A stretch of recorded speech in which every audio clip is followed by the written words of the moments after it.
அவங்க சொல்லும் போது எனக்கு அவ்வளோ சந்தோஷமா இருந்துச்சு. நாங்கள்லாம் வந்து பா ரஞ்சித் பாய்ஸ் அப்படின்னு சொல்லும் போது, ஆனால் அப்போ அந்த பா ரஞ்சித்தே விபி பாய் தான். எப்படி என்னை கூப்பிட்டாங்கிற ஆச்சரியம் இந்த நிமிஷம் வரைக்கும் இருக்குது.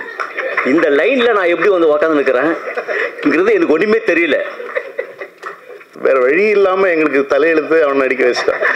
வெற்றிமாறன் சார் வந்து ஒரு என்ஜாய் பண்ணுற மாதிரி வந்து நான் எந்த டேரக்டரும் வந்து ஒரு படத்தை என்ஜாய் பண்ண அவ்வளோ சத்தமாக சிரித்து சந்தோஷமாக என்ஜாய் பண்ணுவாங்க. எல்லாருமே வந்து ஒரு மனுவேல் பாய்ஸ் வந்து அவ்வளோ கொண்டாடிட்டு இருக்கோம். ரொம்ப பெருமையாக இருக்குது.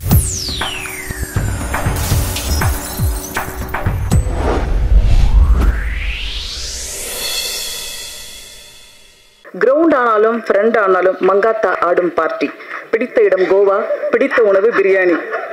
இவரின் மாநாட்டிற்கு பிறகு எகிரும் எதிர்பார்ப்பு இளைய தளபதியின் கோட் பேபியை தன்னுடைய மாணவனை வாழ்த்த வந்திருக்கும் வெங்கட் பிரபு அவர்களை பேச அழைக்கிறோம்.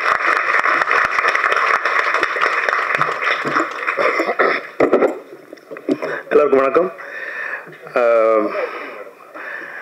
ஆக்சுவலி தினேஷ், நான் வந்து அட்டகத்தி படம் ஆரம்பித்து அது வந்து ஆக்சுவலி அந்த மங்காத்தா டைமில் தான் அது நடந்தது, ஷூட்டிங் போயிட்டு இருந்தது. அந்த டைம்லேருந்து வந்து அது ரிலீஸ் டைமில் தான் வந்து எனக்கு வந்து அது தெரிஞ்சுது, இந்த படம் முடிஞ்சிருச்சு அப்படின்னு சொல்லி தெரிஞ்சுது. அந்த சமயம் தான் வந்து ரஞ்சித் வந்து ஒரு வாட்டி படம் பார்க்கலாம், இது எப்படி ரிலீஸ் பண்ணலாம் அப்படின்னு சொல்லி பேசும்போது, அப்போ நான் வந்து ஞானவேல் சார்கிட்ட கம்மிட் ஆயிருந்தேன்.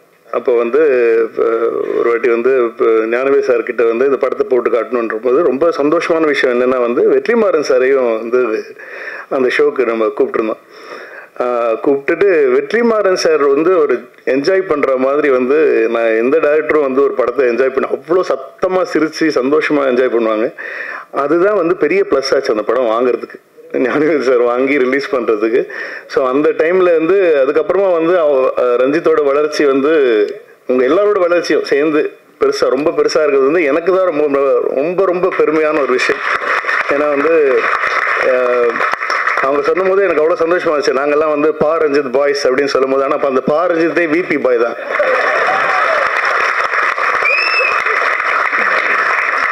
நிஜமா ரொம்ப சந்தோஷமா இருக்கு. ஏன்னா நாங்கள் எல்லாமே அவங்க அது முன்னாடி சின்ன சின்ன படங்கள்ல வந்து அசிஸ்டண்டாக ஒர்க் பண்ணிட்டு இருக்காங்க. பட் ஆனால் வந்து நாங்கள் ஒரு குடும்பமாக சேர்ந்தது வந்து சென்னை 6,28,000 தான். ஸோ அதில் தான் வந்து நாங்கள் ஒரு ஃபேமிலியாக சேர்ந்தோம். ஸோ அதுலேருந்து ஒருத்தராக வந்து டைரக்டராகி வெற்றி பெறும்போது வந்து அது அதிக சந்தோஷம் எனக்கு தான், பெருமையும் எனக்கு தான். அதாவது வந்து நிறைய பேர் சொன்னாங்க சுரேஷோட என்ட்ரி ரொம்ப லேட்டுன்னு சொல்லிட்டு. அது நிஜமாவே உண்மையான ஒரு விஷயம். சுரேஷ் எல்லாமே நாங்கள் சென்னை 28 தான் ஆரம்பித்தோம். சுரேஷ் என்ன அறிமுகப்படுத்துறது பின்னாடி உட்காந்துருக்கு அரவிந்த் ஆகாஷ், ஏரியா பசங்க அவங்க 2 பேரும். ஸோ அரவிந்த் ஆகாஷ் எனக்கு சான்ஸ் கொடு படத்தில் நடிக்கன்ற போது ஃபஸ்ட்டு சென்னை 28 அவனுக்கு சான்ஸ் கிடையாது. இல்லைடா உனக்கு நீ கொஞ்சம் ஒரு வெள்ளையாகிற ஏரியா பையன் மாதிரி இல்லை அப்படிலாம் சொல்லிட்டு அவனை வந்து சேர்த்துக்கல நாங்கள். அதுக்கப்புறமா என்ன ஆயிடுச்சு, அவனோட கேரக்டரில் பண்ண வேண்டிய பையன் வந்து கிரிக்கெட் ஒழுங்காக ஆடாததுனால வந்து அதனால கடைசியில் வந்து அவன் வேற வழி இல்லாமல் எங்களுக்கு தலையெழுத்து அவனை நடிக்க வச்சுட்டான். ஆனால் வந்து அவனுக்கு சான்ஸ் இல்லை படத்தில் அப்படின்னு சொன்ன உடனே அவன் வந்து என்கிட்ட சொன்னது, என் ஃப்ரெண்டு ஒருத்தன் இருக்கான் ஏரியா பையன் வந்து சுரேஷ்னு பேர். அப்போ வந்து விஷ்ணு கிட்ட இருந்தாப்லையா, விஷ்ணு கிட்ட இருந்து படம் முடிச்சுட்டு இருந்தபோது வந்து சேர்த்துக்கிறியா அப்படின்னா எனக்கும் அப்போ கரெக்டாக ஒரு ஆள் தேவைப்பட்டுச்சு. ஸோ அந்த சமயம் தான் வந்து இன்ட்ரடியூஸ் பண்ணி சுரேஷ் வந்து எங்கள் டீமில் சேர்ந்தாப்புல. இன்னும் நாங்கள் வந்து ஒரு குடும்பமாக தான் இருக்கோம். நான் உண்மையிலே வந்து நான் இந்த படம் பார்க்கல, ஆனால் எங்கள் வீட்டில் பார்த்துட்டாங்க. அவங்கெல்லாம் பயங்கரமாக என்ஜாய் பண்ணி ரொம்ப சந்தோஷப்பட்டாங்க.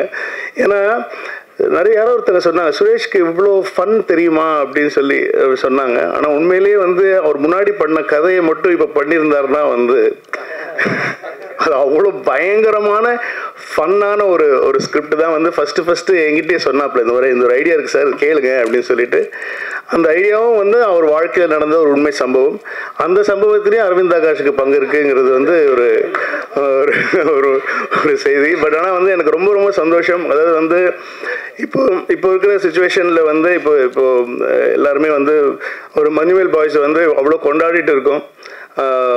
ரொம்ப பெருமையாக இருக்குது. ஏன்னா வந்து ஒரு யூஸ்வலான ஹீரோயின் படங்கள் தான் வந்து எப்போவுமே பண்ணிகிட்டு இருக்கிற சமயத்தில் வந்து ஹீரோயினே இல்லாமல் ஒரு பஞ்ச் ஆஃப் பாய்ஸ் வச்சு ஒரு படம், அது வந்து அது நம்ம தமிழ்நாட்டில் வந்து நம்ம தமிழ் படங்களை விட பெருசாக ஓடிட்டுருக்குங்கிற போது வந்து எவ்வளோ சந்தோஷமாக இருக்குன்னா வந்து நமக்கு வந்து மொழி முக்கியம் இல்லை, வெறும் கலை மட்டும்தான் முக்கியங்கிறது தமிழர்களுடைய எப்போ படம் நல்லா இருந்தாலும் ஒரு கண்டென்ட் நல்லா இருந்தாலும் அது எந்த லாங்குவேஜாக இருக்கணுங்கிறது அவசியம் கிடையாது.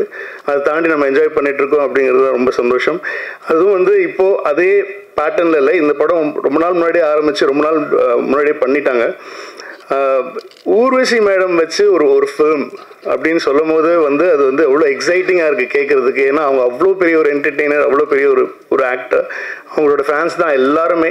ஸோ அவங்கள வச்சு அந்த டீசரில் பார்க்குற விஷயங்கள் எல்லாமே இருக்கட்டும், it's gonna be hilarious fun ride தான். இதில் நடித்த மாறன் சார், தினேஷ், ஹோல் டீமுக்கு என்னுடைய நன்றி. அதே சமயம் வந்து ரஞ்சித்துக்கு முதல்ல என்ன பெரிய பெரிய நன்றிகள் சொல்லிக்கிறேன். ஆனால் இது வந்து இவ்வளோ நல்ல விஷயங்களை வந்து நல்ல ஆர்ட்டை வந்து ஒரு தனி மனுஷனாக நின்று நீங்கள் வந்து ஒரு உலகமே கிரியேட் பண்ணிட்டுருக்கீங்க. அது வந்து எனக்கு அவ்வளோ பெருமையாக இருக்குது, நிஜமாக ரொம்ப சந்தோஷமாக இருக்குது. அது வந்து உண்மையிலே என்னால் கூட பண்ண முடியாது. அது வந்து அவ்வளோ தைரியமாக வெறும் கண்டென்ட் மேலே மட்டும் நம்பிக்கை வச்சு அவன் என்ன சொல்லணும்னு நினைக்கிறானோ அதை வந்து தைரியமாக சொல்கிறதுக்குன்னு சொல்லிட்டு அதுக்கு வந்து ஒரு பெரிய மனசு வேணும், அது அவங்ககிட்ட இருக்குது. ஸோ சுரேஷை இன்ட்ரடியூஸ் பண்ணுற ஆப்பர்ச்சுனிட்டி உனக்கு கிடைச்சதுக்கு எனக்கு கிடைக்கல. ஸோ அதுக்கும் என்னுடைய வாழ்த்துக்கள். ஸோ இந்த whole team, music director, cameraman, இது வந்து உண்மை சம்பவம் தான். அவங்க ஃபேமிலியில் நடந்த ஒரு கதை தான். அதை எவ்வளோ ஜாலியாக, எவ்வளோ ஃபன்னாக, எவ்வளோ இமோஷனலாக சொல்ல முடியுமோ சொல்லியிருக்காங்க. கண்டிப்பாக நல்ல படங்களுக்கு உங்களோட ஆதரவு நீங்கள் தருவீங்கன்னு தெரியும். ஸோ கண்டிப்பாக கொடுங்க. தியேட்டரில் 8ஆம் தேதி படம் பாருங்கள். இது எங்கள் குடும்பத்துலேருந்து வர இன்னொரு படம். நன்றி. எல்லாருக்கும் வணக்கம். உங்களுக்கு எல்லாருக்குமே ஒரு ஆச்சரியம் இருக்கும், எப்படா நீலம் ப்ரொடக்ஷனில் நான் அப்படின்னு. ஏன்னா நல்லா நடிக்க தெரிஞ்சவங்க, நல்ல படங்கள், அந்த மாதிரியான லிஸ்ட்டில் வந்து நம்ம எப்படி வந்தோன்னா நம்ம காமெடி அப்படின்னு தான் உங்கள் எல்லாருக்கும் தெரியும். நான் இதுக்கு முன்னாடி ஏதாவது ஒரு கேரக்டர் நல்லா நடித்த மாதிரி பண்ணி அப்படி கூப்பிட்டுருந்தா கூட என்ன பரவாயில்ல, அதுவும் பண்ணலை. எப்படி என்னை கூப்பிட்டாங்கங்கிற ஆச்சரியம் இந்த நிமிஷம் வரைக்கும் இருக்குது. இந்த லைனில் நான் எப்படி வந்து உக்காந்து நிற்கிறேங்கிறது எனக்கு ஒன்றுமே தெரியல. நான் நிறைய பேசணும்னு நினச்சேன். என்னென்னா என்னால் இந்த சாங்கெலாம் பார்த்தனால கொஞ்சம் எமோஷனல் ஆகிடுவேன்.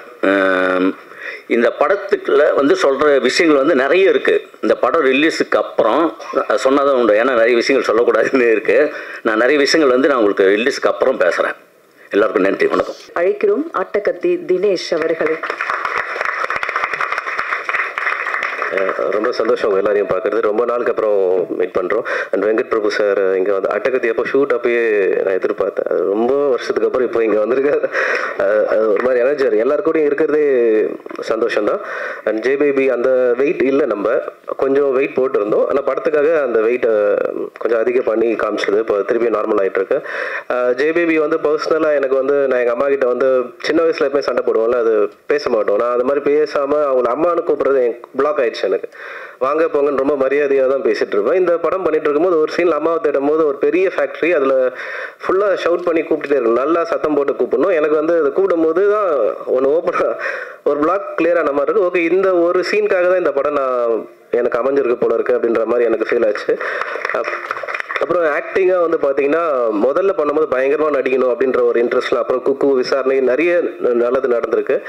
அப்போ நிறைய கற்றுக்கணும், புதுசாக என்னென்ன பண்ணணும் அப்படின்ற மாதிரிலாம் இருந்துச்சு. ஆனால் இப்போது லைஃப் ஒரு எக்ஸ்பீரியன்ஸ் கொடுத்துருக்கோம். இப்போ பார்க்கும்போது அது நம்ம எவ்வளோ சிம்பிளாக பண்ண முடியும், எவ்வளோ லேஸாக ஒரு விஷயத்தை வந்து நம்ம கடத்த முடியும், அதை எவ்வளோ ஈஸியாக கொடுக்க முடியுன்ற ஒரு அந்த ஐடியா இருக்குது. அப்படி தான் நான் ஒரு லாஸ்ட் 3 படமும் அப்படி தான் ஒர்க் பண்ணியிருக்கேன். ஹோப்ஃபுல்லி அது உங்களை கனெக்ட் பண்ண நான் நம்புகிறேன். சுரேஷனா அண்ட் ரஞ்சித் சார் டீம் எல்லாருக்குமே வந்து நான் தேங்க் பண்ணுறேன். Thank you very much.